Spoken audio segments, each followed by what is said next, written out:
Good morning. আমরা পড়ছি structure of atom. আগের ক্লাসে আমরা বোরস অ্যাটমিক থিওরি দেখেছি এবং বোর অ্যাটমিক থিওরি থেকে কিভাবে একটা এনার্জি লেভেলের রেডিয়াস ডিটারমাইন করা যায় সেটা আমরা আগের ক্লাসে দেখেছি। আজকে দেখব একটা ইলেকট্রনের এনার্জি ক্যালকুলেশন। এনার্জির একটা ইকুয়েশন আমাদের মনে রাখতে হবে, যদিও এটা ডেরিভেশনের প্রয়োজন নেই, সেই জন্য ডেরিভেশনটা দেখানো হয়নি। Energy of an electron E equal to minus 2 pi square mz square e to the power 4 by n square h square.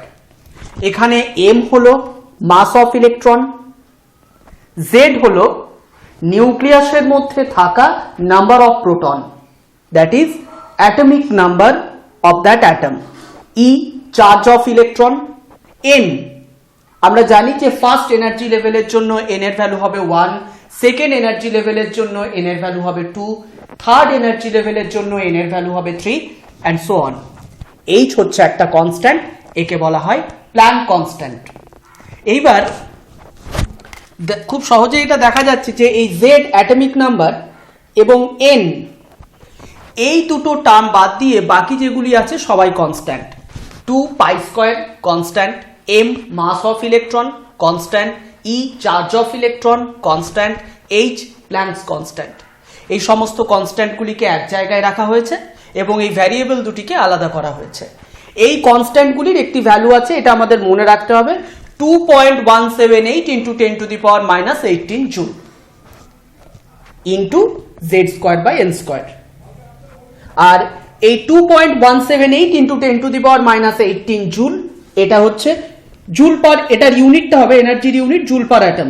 আমরা যদি এনার্জির ইউনিটটা ইলেকট্রন ভোল্ট পার অ্যাটম করি তাহলে এই ভ্যালুটা হয়ে যাবে 13.595 অথবা 13.6 ইলেকট্রন ভোল্ট। মানে আমরা যদি এনার্জি ক্যালকুলেশন এই ইউনিটে বের করতে চাই তাহলে আমাদের এই ভ্যালুটা মনে রাখতে হবে। যদি এনার্জিটা ইলেকট্রন ভোল্ট ইউনিটে বের করতে চাই তাহলে এই ভ্যালুটা মনে রাখতে হবে। তাহলে এই ইকুয়েশনটা আমাদের মনে রাখতে হবে, ইলেকট্রন ভোল্ট ইউনিটের জন্য এটা এবং জুল পার অ্যাটম এই ইউনিটের জন্য এই ভ্যালুটা। আমাদের এখান থেকে নিউমেরিক্যাল করতে হয়, একটা নিউমেরিক্যাল দেখিয়ে দেওয়া হচ্ছে।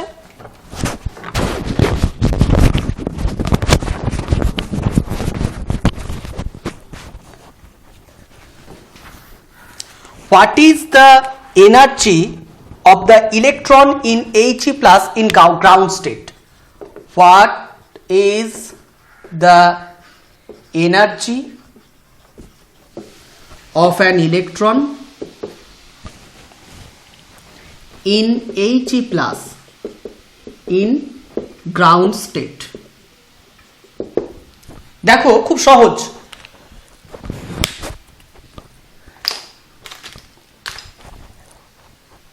What is the energy of an electron in He plus in ground state?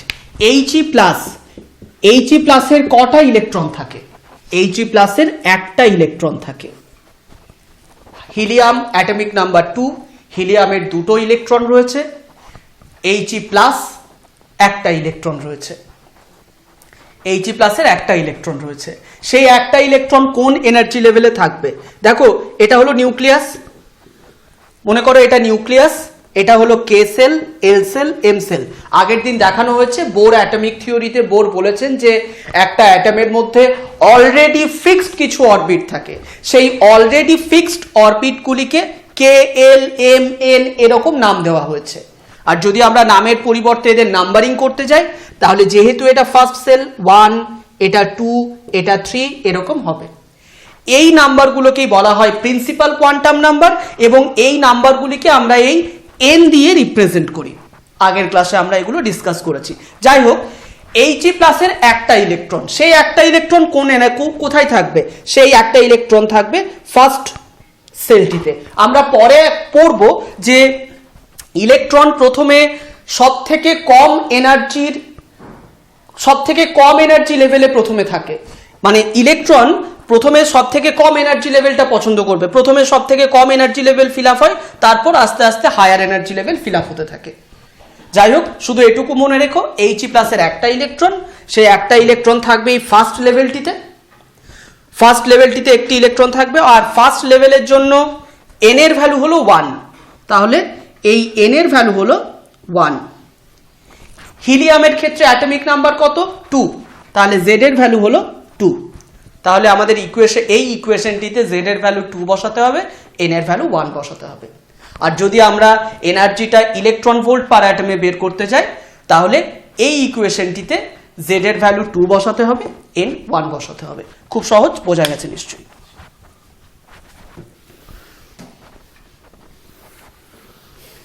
আচ্ছা, এখানে আমরা এই যে ইকুয়েশনটা দেখলাম, আচ্ছা তার আগে একটা জিনিস করে নি,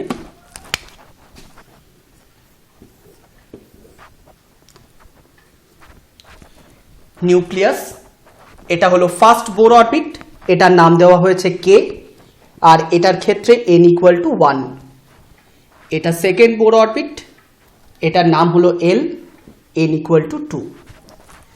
ধরে নাও এই সেলের এনার্জি হলো E1, এই সেলের এনার্জি হলো E2। আমরা যখন বোর অ্যাটমিক থিওরি পড়েছি, আমরা দেখেছি যে এই লেভেলের এনার্জিটা সব থেকে কম, তার থেকে এই লেভেলের এনার্জি বেশি, আরো পরে যে এনার্জি লেভেল থাকবে তার এনার্জি আরো বেশি হবে। অর্থাৎ নিউক্লিয়াস থেকে যত দূরে সরে যেতে থাকবো, এনার্জি লেভেলগুলোর এনার্জি তত বাড়তে থাকবে, তাই এর থেকে এর এনার্জি বেশি, অর্থাৎ E1 আমরা এটা লিখতে পারি। দেখো, ধরে নেওয়া যাক কোনো একটা ইলেকট্রন এই এনার্জি লেভেলে ছিল, এই এনার্জি লেভেলে ইলেকট্রনটি যখন ছিল, ইলেকট্রনটির এনার্জিও এই এনার্জি লেভেলের এনার্জির সাথে সমান, অর্থাৎ ইলেকট্রনটার এনার্জি E1। এইবার ইলেকট্রনটার ইচ্ছে হলো সে এখান থেকে এখানে মুভ করবে, তাহলে ইলেকট্রনটাকে যদি এখান থেকে এখানে মুভ করতে হয়, এখানে আসার জন্য ইলেকট্রনটার এনার্জিও হতে হবে E2। তাহলে এই ইলেকট্রনটাকে কতটা এনার্জি অ্যাবজর্ব করতে হবে? ইলেকট্রন যখন এখানে ছিল, ইলেকট্রনের এনার্জি এই এনার্জি লেভেলের এনার্জি E1 এর সাথে সমান। ইলেকট্রন এখান থেকে এখানে আসবে, ইলেকট্রনটাকে এখানে জাম্প করতে গেলে ওর এনার্জিটাও E2 হতে হবে, অর্থাৎ ইলেকট্রনকে এতটা পরিমাণ এনার্জি অ্যাবজর্ব করতে হবে। এই এনার্জিটাকে আমরা ধরে নাও ∆E দিয়ে রিপ্রেজেন্ট করলাম। বেশ, এবার দেখো, আমরা এনার্জির ইকুয়েশন দেখেছি, এনার্জির ইকুয়েশনে আমরা দেখেছি E = কি হয়, -2.178 × 10⁻⁻18 × z² / n²। ধরে নিচ্ছি যে এই অ্যাটমটা হাইড্রোজেন অ্যাটম, হাইড্রোজেন অ্যাটমের ক্ষেত্রে অ্যাটমিক নাম্বার z = হয় 1, তাই এটা হাইড্রোজেন অ্যাটম কনসিডার করছি, তাই z এর ভ্যালু হলো 1। বেশ, আচ্ছা z এর ভ্যালু আমরা z ই রাখছি এখন আপাতত, z এর ভ্যালু z ই রাখছি।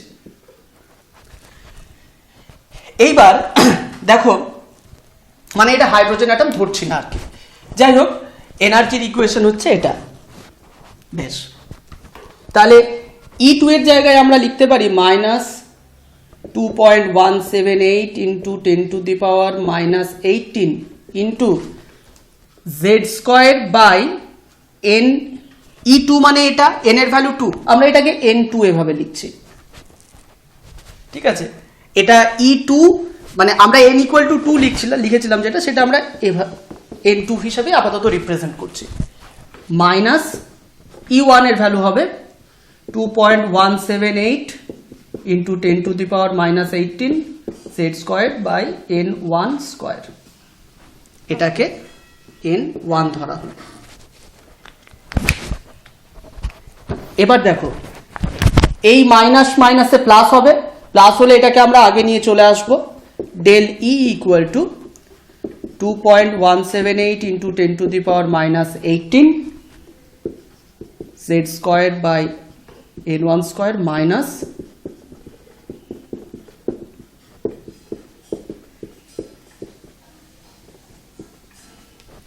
বোঝা গেছে, মাইনাসে মাইনাসে প্লাস, প্লাস করে পরে এটাকে জাস্ট আগে নিয়ে আসা হলো। 2.178 এবং z স্কয়ার এটা বোথ সাইডে কমন হয়ে যাচ্ছে, তাহলে 2.178 into 10 to the power minus 18 into z square n1 square minus 1 minus n2 square,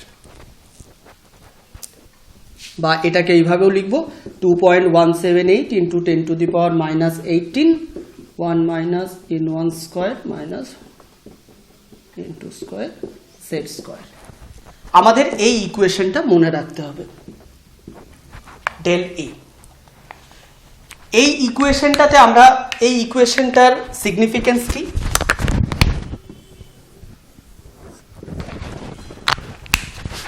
আমাদের শুধুমাত্র এই ইকুয়েশনটি মনে রাখলেই হবে।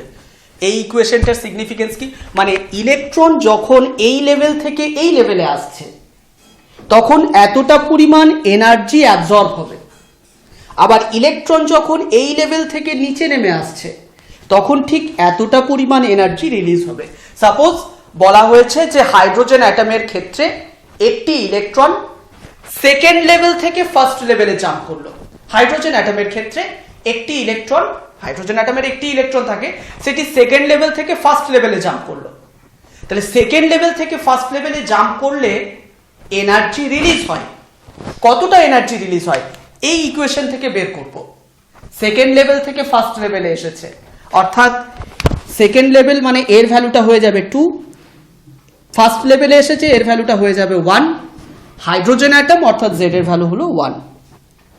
তাহলে তোমরা কোশ্চেনটা লিখে নিতে পারো যে calculate the amount of energy released, calculate the amount of energy released when an electron of hydrogen atom jumps from second Bohr orbit to first Bohr orbit. Calculate the amount of energy released when an electron in hydrogen atom jumps from second energy level to first energy level. Second energy level থেকে first energy লেভেলে jump করছে, n2 এর value 2, n1 এর value 1, যেহেতু hydrogen atom z এর value 1। বেশ,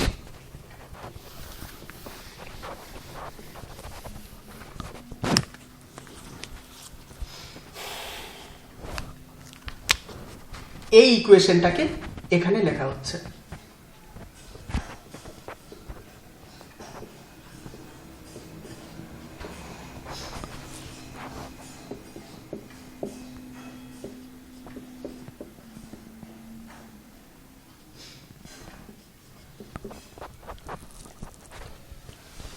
আচ্ছা, এবার আমরা একটা ইকুয়েশন আপাতত এখানে মনে রাখতে হবে যে দেখো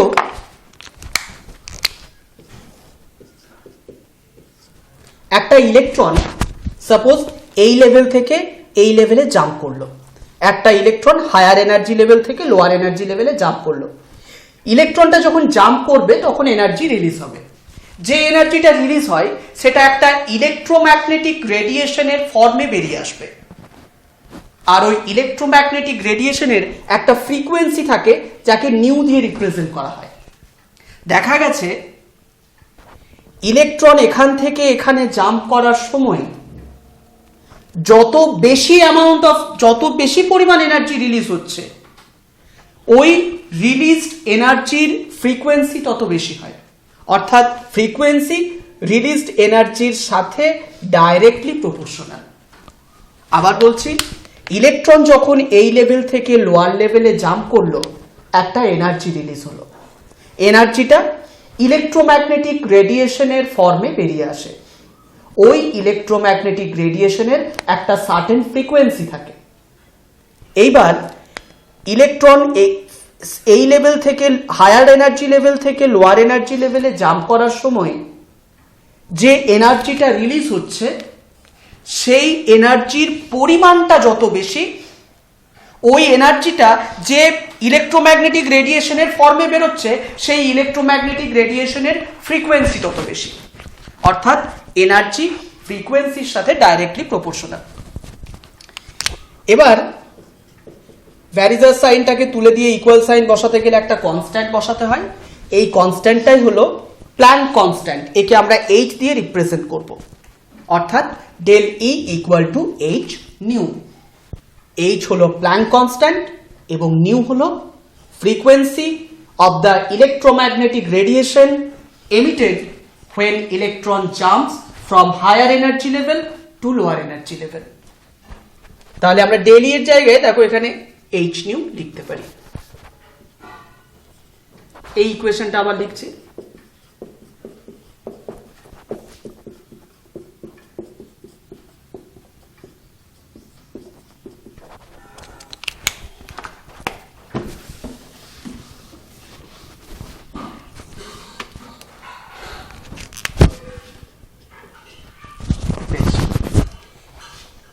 আচ্ছা, এটা তোমরা জানো হয়তো যে ফ্রিকোয়েন্সি ইকুয়াল টু হয়, ফ্রিকোয়েন্সি নিউ ইকুয়াল টু হয় সি বাই ল্যামডা।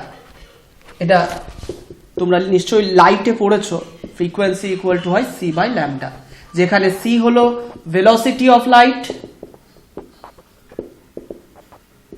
আর এটা হলো ওয়েভলেংথ।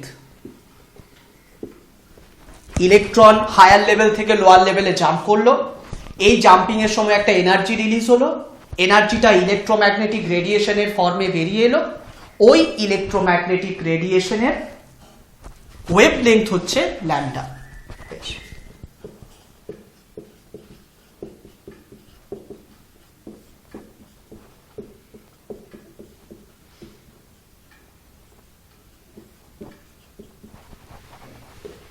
এবার দেখো এইচ হলো প্ল্যাঙ্ক কনস্ট্যান্ট, এর একটা ফিক্সড ভ্যালু আছে, আমরা এর ভ্যালুটা কি সেটা পরে দেখছি। সি হলো velocity of light, velocity of লাইটেরও একটা ফিক্সড ভ্যালু আছে। অর্থাৎ এই দুটোরই একটা ফিক্সড ভ্যালু, দুটোরই ফিক্সড ভ্যালু আছে, দুটোই কনস্ট্যান্ট। তাই এই কনস্ট্যান্ট দুটোকে এই সাইডে নিয়ে আসবো।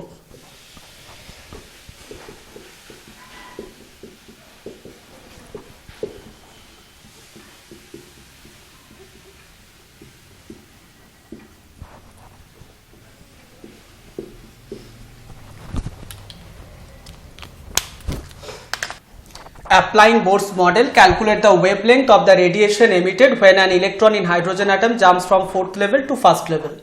একটা ইলেকট্রন ফোর্থ লেভেল থেকে ফার্স্ট লেভেলে জাম্প করছে, এই জাম্প করার সময় কতটা এনার্জি রিলিজ হবে। দেখো হাইড্রোজেন অ্যাটমের কথা বলে দিয়েছে, অর্থাৎ জেড এর ভ্যালু হলো 1। এবার ইলেকট্রন ফোর্থ লেভেল থেকে ফার্স্ট লেভেলে জাম্প করেছে, ফোর্থ লেভেল থেকে ফার্স্ট লেভেলে। হায়ার এনার্জি লেভেলটা হচ্ছে n2 আর লোয়ার এনার্জি লেভেলটা হচ্ছে n1। তাহলে আমরা ডেল ই ইকুয়াল টু পেয়ে যাব 2.178 into 10 to the power minus 18, 1 minus 1/4 square. বেশ, এবারে আমরা আগেই দেখলাম ডেল ই ইকুয়াল টু হয় এইচ নিউ।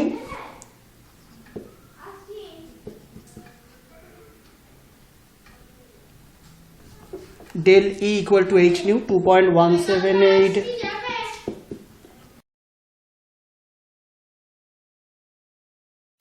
1 minus 1/16। এবারে দেখো এইচ নিউ মানে, আচ্ছা আমাদের কি বের করতে বলেছে, ওয়েভলেংথ। নিউ মানে হচ্ছে C by lambda equal two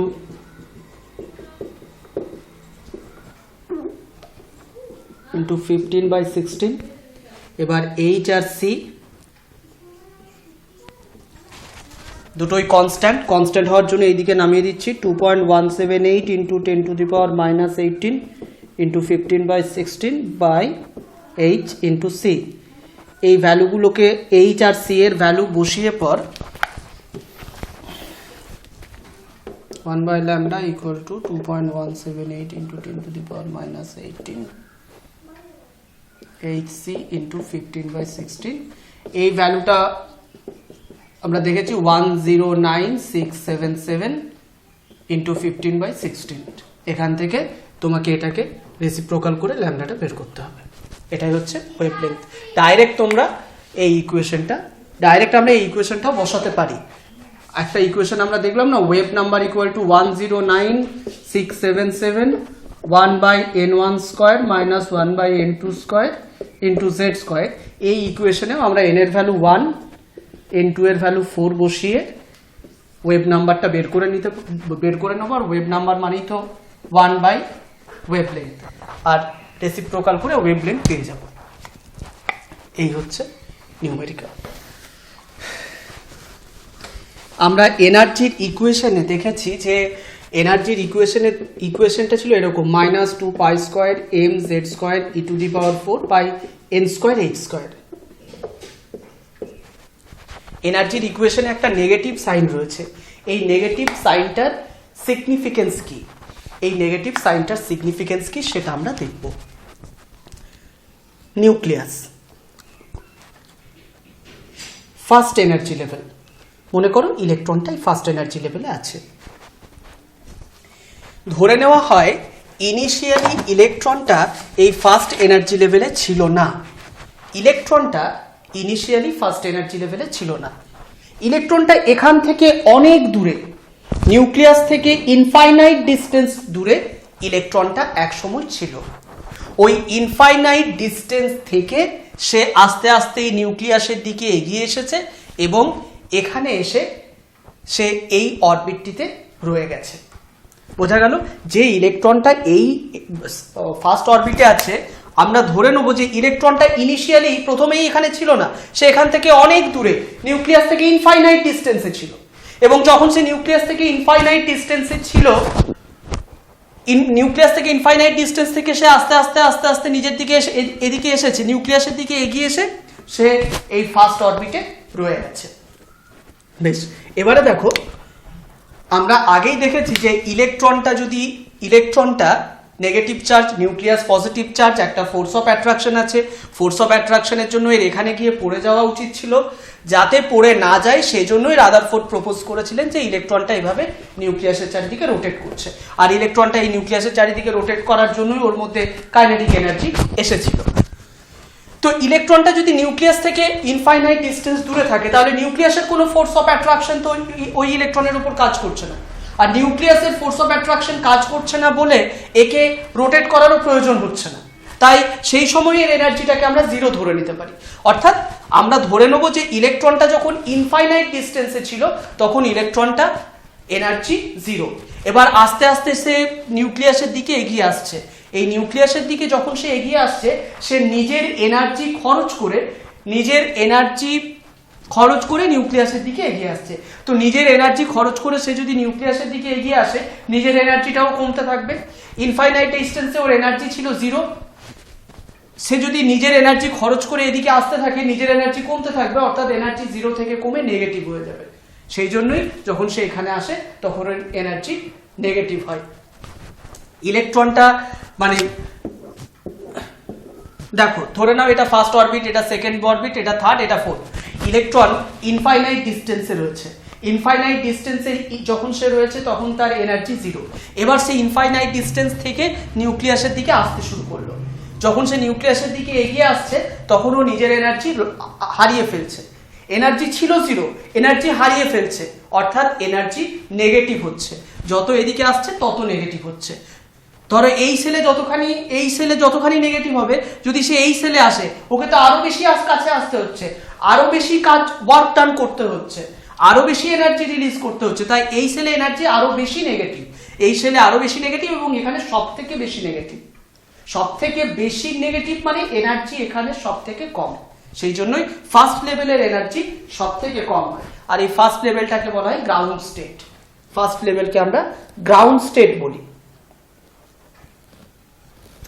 R first level ছাড়া বাকি এনার্জি লেভেলগুলোকে বলবো এক্সাইটেড স্টেট। সেকেন্ড লেভেল একে বলবো ফার্স্ট এক্সাইটেড স্টেট। তাই ফার্স্ট এক্সাইটেড স্টেট মানে সেকেন্ড এনার্জি লেভেলের কথা বলা হয়েছে, সেকেন্ড এক্সাইটেড স্টেট মানে থার্ড এনার্জি লেভেলের কথা বলা হয়েছে, থার্ড এক্সাইটেড স্টেট মানে ফোর্থ এনার্জি লেভেলের কথা বলা হয়েছে। এটা মনে রাখতে হবে যে গ্রাউন্ড স্টেট মানে হলো n = 1, ফার্স্ট এক্সাইটেড স্টেট মানে হলো n equal to 2, second excited state n equal to 3 and so on. এটা মনে রাখতে হবে আমাদের, নিউমেরিক্যাল করার সময় কাজে লাগে। যাই হোক, এই নেগেটিভ সাইনের সিগনিফিকেন্সটা এবার আমরা লিখে নেব।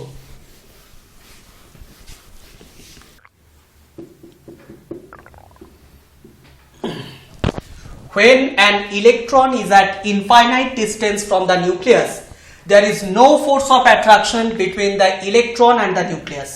Therefore, energy of the electron at infinite distance is arbitrarily assumed to be zero. When an electron moves closer to the nucleus, it does so by itself under the attractive force of the nucleus. In doing so, it spends some of its energy. Therefore, energy of the electron become less than zero, that is negative. The electron has the most negative energy when it is in the first orbit. This is known as ground state of hydrogen atom. মানে hydrogen অ্যাটমের জন্য ground state হবে, যদি He+ ion হয় তার জন্য ground state হবে, এরকম আর কি। বেশ, এই হচ্ছে significance of negative value in the, এটা লেখা হয়নি, এই পয়েন্টটা, এই টপিকটা হচ্ছে significance of negative value of electronic energy.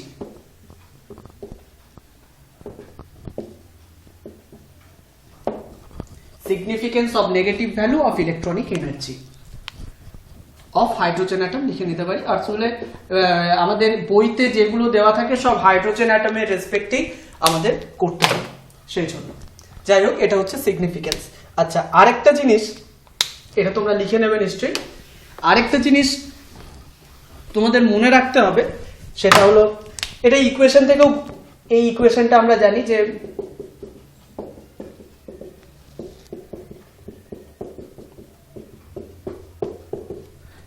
এটা ভালো করে দেখো, আমরা ইকুয়েশনটা পড়েছি। যখন ফার্স্ট এনার্জি লেভেল এবং সেকেন্ড এনার্জি লেভেলের মধ্যে ডিফারেন্স বের করব, ফার্স্ট এনার্জি লেভেল এবং সেকেন্ড এনার্জি লেভেল, এটার ভ্যালু 1 বসাবো, এটার ভ্যালু 2 বসাবো, একটা রেজাল্ট আসবে। যখন আমরা সেকেন্ড এনার্জি লেভেল এবং থার্ড এনার্জি লেভেলের মধ্যে ডিফারেন্স বের করব, মানে সেকেন্ড এনার্জি লেভেলের এনার্জি এবং থার্ড এনার্জি লেভেলের এনার্জির মধ্যে ডিফারেন্সটা বের করব, সেকেন্ড এনার্জি লেভেল এটাকে 2, এটাকে 3 ধরবো, দেখা যায় কি যে ফার্স্ট আর সেকেন্ড এনার্জি লেভেলের মধ্যে গ্যাপ যতখানি, সেকেন্ড আর থার্ড এর মধ্যে গ্যাপ তার থেকে কম, থার্ড আর ফোর্থ এর মধ্যে গ্যাপ তার থেকে কম। অর্থাৎ যত ভ্যালু অফ n ইনক্রিজ করবে, এনার্জি লেভেলগুলো তত কাছাকাছি আসতে থাকবে। এই ইকুয়েশন থেকে সেটা বলা যায়। তোমরা ইনফরমেশনটুকু মনে রাখবে যে একটা ইলেকট্রন তোমার একটা ইলেকট্রন বলছি, যত এনার্জি লেভেলটা তো যত দূরে যেতে থাকবে, দুটো এনার্জি লেভেল তত ডিসটেন্সটা তাদের তত কমতে থাকবে। অর্থাৎ ফার্স্ট আর সেকেন্ড এনার্জি লেভেলের মধ্যে গ্যাপ যতটা, সেকেন্ড আর থার্ড এর মধ্যে গ্যাপ তার থেকে কম, থার্ড আর ফোর্থ এর মধ্যে গ্যাপ তার থেকে কম। এটাই, as the value of n increases, the energy levels come closer to each other. As the value of n, এটাকে ইনফরমেশন হিসেবে তোমরা লিখে রাখবে, increases,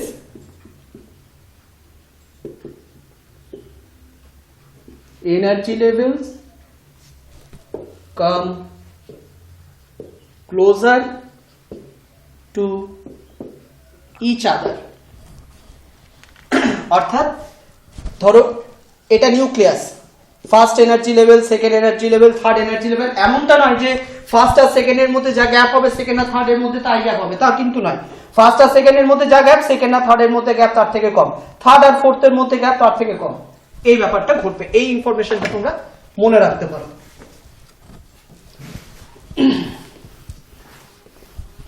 বেশ, আজ তাহলে এই পর্যন্তই থাক। আমরা নেক্সট ক্লাসে বোর্ডের আরো কিছু সাকসেস এবং তারপর বোর্ড থিওরির আরো কিছু সাকসেস এবং বোর্ড থিওরির আরো বেশ কিছু লিমিটেশনও রয়েছে, সেই লিমিটেশনগুলো নিয়ে আমরা আমাদের নেক্সট ক্লাসটা করব।